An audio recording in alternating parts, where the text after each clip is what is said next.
So y'all live now here. Oh shit, we already live. Y'all good. Hey, shalom. Want to give all praise and glory to Hawa, Yahweh, by Hashem, Yahweh Shai, by Hashem, Kakadash. a double honor to the apostles and elders, the great men still on the rule well. Peace and blessings to the hopefully elect. We having class out here on Saturdays out here in Dallas, like we normally do, and I got in late. And the brother Yakazak had mentioned something about how this knowledge is in like earthen vessels, right? Right. So I want to get a precept on that because it had me to think that a lot of people don't believe that the wisdom and knowledge of the Lord is here, or dealing with men whom the Lord called out of darkness into His light to come out here and preach to the nation of Israel. That's right. So right here, this is it's like a Jeremiah 32:14. It said, "Thus said the Lord of hosts, the God of Israel, take these evidences, this evidence of the purchase, both which is sealed." Man, this is crazy. And this evidence which is open, and put them in earthen vessels, that they may continue many days. I'll read it again. Jeremiah 32:14. Thus said the Lord of hosts, the Lord of armies, right? The power of Israel, take these evidence. We went to the word evidence. It means it says legal document or book of prophecies. That's talking about the Bible, right? So take this evidence, what? The wisdom and knowledge and understanding of this Bible, right? Right. Take this evidence of the purchase. So how was we purchased? Through the blood of Yahweh Shai, man, by them shedding His blood on the cross. That was the purchase of adopting Israel back, but going into the elect now. Check this out. Both which is sealed. Now you go to Revelation 5:5, it said, you pull that up real quick. This is Revelation 5, verse 5. It said both which is sealed. Now watch this. It says, the evidence, meaning legal document, right, which is sealed. Go ahead. Revelation 5:5. And one of the elders said to me, weep not. Behold, the Lion of the tribe of Judah, the root of David, has prevailed to open the book and to loose the seventh seal thereof. So now that's how we're able to get this wisdom and knowledge and understanding, because Yahweh Shai said His blood, He was the only man on this planet to be able to loose the seal, meaning the understanding out of this Bible, man. Right. So right here back in Jeremiah 32:14, thus said the Lord of hosts, the God of Israel, take this evidence, this legal document, this evidence of the purchase, both which is sealed. Yahweh Shai was the one that broke the seal, right, meaning the understanding of His word, and this evidence which is open. Now it's open. The legal document, the book of prophecies, is open now, right?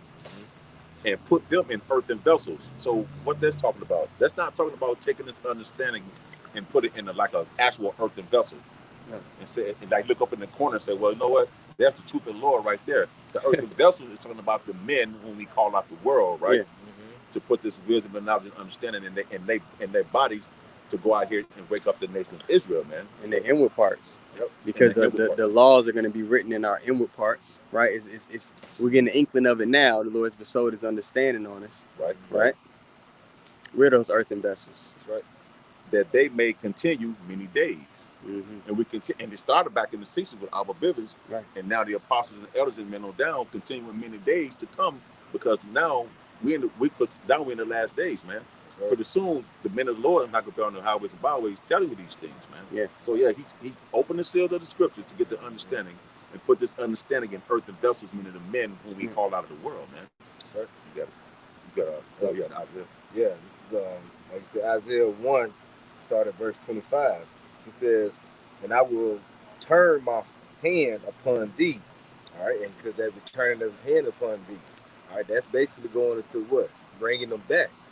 All right, He's bringing us back into that fold of that wisdom, knowledge, and understanding. That's right. All right. He says, upon thee, and purely purge away thy dross, and take away all thy tin.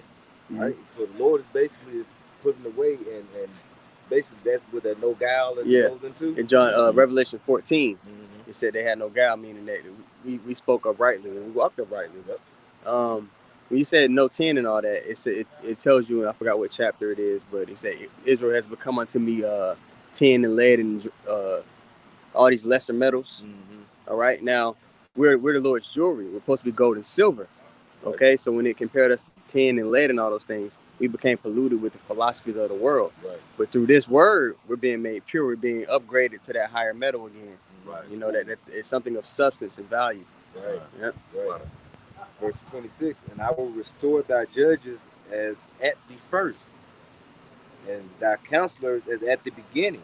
Afterward, thou shalt be called the city of righteousness and the faithful city. And like you said, is he putting basically purging that those vain philosophies and things that we grew up on?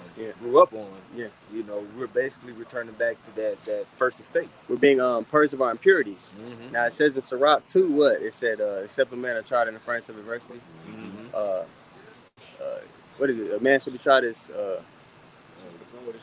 gold. Yeah, that's what I'm looking for. Yeah. So when gold has those impurities, you got to put it in that heat to burn away those impurities. Right? And we're going through that now. And where we are, and what's the goal of that? Go back to that's going into that Jeremiah 31, as we said, you're putting the laws in the inward part. Yeah. We got to go through these purging to receive that reward. Yeah, and that reward is, and I'll read it when the brother brings out. You want me to read it now? Yeah, you can. Okay, so when you go to we just read it in class, but when you go to the 1 John 3, it says what? I'll start at verse 2. It says, "Beloved, now we are the sons of Yahweh, and it doth not yet appear what we shall be, but we know that when he shall appear, right, Yahweh, we shall be like him, for we shall see him as he is." Now, it tells us that Yahweh Shai is not going to meet the people when he returns. He's not going to meet them as a man. We're not just going to be mere men upon his return. We're going to be given those new bodies, again, which those laws are going to be written within our inward parts, and we're going to be perfect. That's right. All right? So, yeah, man, there's going to be men that's perfect upon the earth, that are upright in every judgment call that they make. They have understanding of all the facets of reality. You know? And everybody got a lot of people got a Bible in their home, right? But right here, now this is the record, the evidence, right? The legal document, the book of prophecies, 1 John 5:11. And this is the record that the Most High had given to us eternal life, and this life is in his Son. And he was the word, he was the document made flesh. That's in let me can I get it for you guys real quick? You got it. It's John 1:14. Yep. It says you had it? No, good. Yeah, John 1:14. It says, "And the word was made flesh and dwelt among us." That's talking about Yahweh Shai, man. Right. And we beheld his glory, the glory as only begotten of the Father, full of grace and truth. Right. All right. And like we just read in 1 John, we're gonna be like him, man, when he returns. We're gonna be upright and perfect. We're gonna have that glory on us, man. We're gonna be little versions of our big brother. That's right. And that's the second Ezra's 2. You know, verse 40 on down. Yeah. Ezra asking the angel, who are these? Who are these? These are those that stood so stiffly. And then he was crowning his little brothers. He was crowning his friends. There's no way around the people. You people want to wiggle out the way and thinking the truth of the Bible not on the earth. It's right in your face, man. It's right here. You can't deny it, man. But it's because it's spiritual. That's why you ain't be able to get it, because you're not spiritual. Yeah. It's just like I just got done watching the book of Eli this morning. And he did all that work to get that goddamn book, and he opened it and it was in Braille. Yeah. And he couldn't read it. Yeah, so you said people got their book in their living room, but to them it's Braille. That's right. Like I say, we have this faith that we have that belief that this is actually going to happen. Because one thing, we got this record, all right, this evidence that we believe, and we're going to keep with that faith. That's right. All right. I want to bring Hebrews 1:11. Now, faith is the substance of things hoped for, the evidence of things not seen. All right. Now, have we seen these things happen as of yet? No.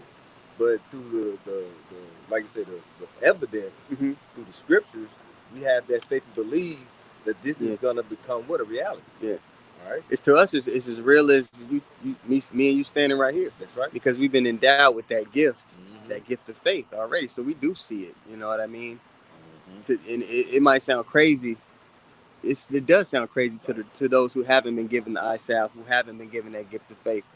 Because to us, we're like, it can't be nothing else but this.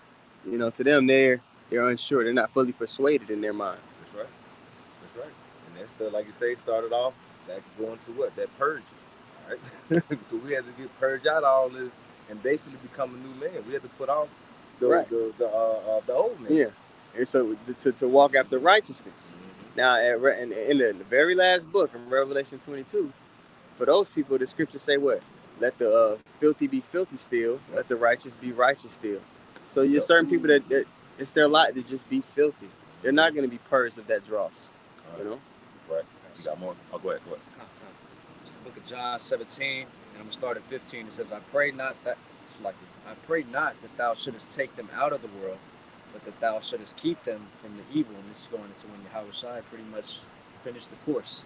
You know, he said, Father, restore me again into the glory in which I once had. You know, and then I got these men in the world. You know, thou knowest who they are. So on and so forth. It says, verse 16, they are not of the world, even as I am not of the world. Sanctify them through thy truth. Thy word is truth. Right. So we've been clean. Hey, what's it say? Psalms 119. How wherewithal shall a man cleanse his ways? By taking heed thereunto according to thy word. Mm-hmm. Right. So we've been clean through the Spirit according to the word. You know?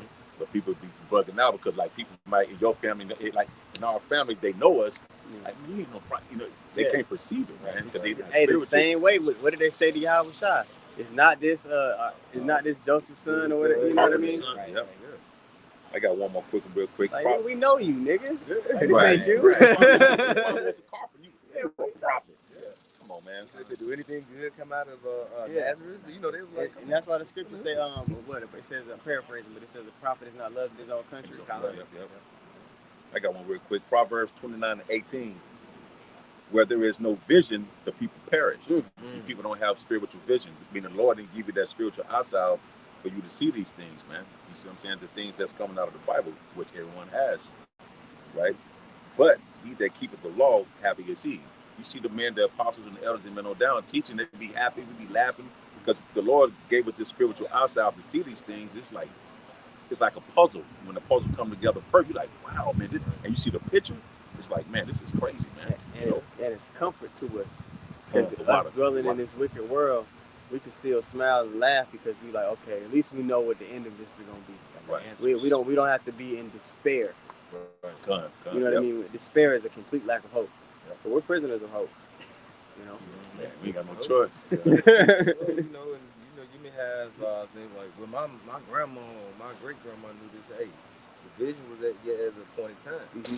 The book was sealed during the time of Daniel, and when we just went into Revelation 5, all right, around the 5th verse, it was opened by what? By the blood of the Lamb. Right. You know, he was worthy to open the book. And then during the time of, like you say, the late 50s, early 60s, when that knowledge started coming back into the earth. All right. I got something. Go ahead. Go ahead. Just the book of John 14 and 16 and 17. It says, and I will pray the Father, and he shall give you another comforter, that he may abide with you forever, even the Spirit of truth, whom the world cannot receive, because it seeth him not, neither knoweth him, but ye know him, for he dwelleth with you and shall be in you. And that's right now, man. You know, the Lord's supping with us, bro. Revelation 3:20. I come and knock. If anybody answers me, hey, I shall come in and will sup with him.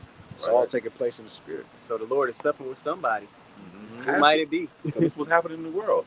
And what is scripture in the Apocrypha, in 1st and 2nd Ezra, where it says, although I have not seen him with bodily eyes. I got you. So it's a spiritual thing, how we see the Lord, because we see him through the word, because he comes in the volume of the book. That's how we're able to see Yahweh, Yahweh shot, man. Because he comes in the volume of the book. You got that? You know, because pretty much when you read up a little bit, it's going into how the Lord pretty much cast us off because we're disobedient. Mm-hmm. So this is 2nd Ezra 1 and 34. I'm going to start at 34 and try to get through it. It says, and your children shall not be fruitful, for they have despised my commandments and done the thing that is evil before me. Your houses will I give to a people that shall come, which not having heard of me, yet shall believe me, to whom I have showed no signs, yet they shall do that I have commanded them. You know, and that's going into us, but it reads on, it says, they have seen no prophets, yet they shall call their sins to remembrance and acknowledge them.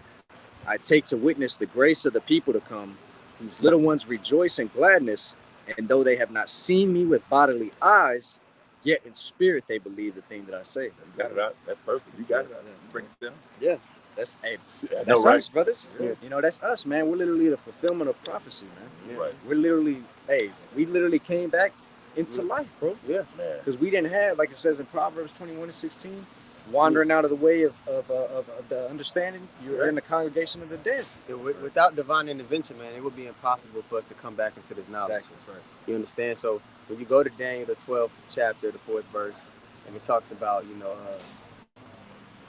just go ahead and get it. Because, it's like, wow, the Lord actually cared enough, man, to give us an out. Man, bro. Because he didn't have to give us out. You know what I mean? Yep. My son, sometimes when he going off or I got to punish him, I'll give him an opportunity to make it right. Before you punish him. Yeah. Even after I punish him, I'll give him an opportunity to get back in good graces. Right. You know what I mean? So we've been given that opportunity to get back in good graces with our power. Right. Go ahead, brother. This is Daniel 12, verse 4. But thou, O Daniel, shut up the words and seal the book. So the understanding was sealed for a time. We weren't able to have that law in these earthen vessels for a time. But then what did the Lord say will happen? Go ahead. Even to the time of the end, many shall run to and fro, and knowledge shall be increased. And in this time, knowledge is being increased, man. We come back to our heritage. We come back to the understanding of the conduct we're supposed to have. And that understanding is going to be that ticket, all right? Yeah, right. To the Kingdom Express. You need that golden ticket to get on the train. All right? Express. Right. and through that's why this kingdom is going to be translated from one people to another. So what we're involved in, we're involved in the changing of global dominion. Yep. This isn't just a group to be a part of, a boys club on the weekends. No, this is the establishment of the new government that's coming upon earth. Right. And to those that don't have the eyesight, they can't see it being something so majestic, but it is. Yep. I got one. John 6:63. It is the spirit that quickeneth, the flesh profiteth nothing, because the spirit is what brings you to life, like the brother was saying. Brother Paul, like, man, because we was dead, but the spirit the Lord put upon us, it made us alive, man. You see what I'm saying? It is the spirit that quickeneth, because the word quickeneth means to make alive. The flesh profiteth nothing. The words that I speak unto you, they are spirit, they are life. Right? That's what you're seeing right now. We was dehydrated at one time without this word, because the word is living water. Right. So this word had hydrated us, brought us back to life, and we stand up. Man, come out here and teach his word to you, man.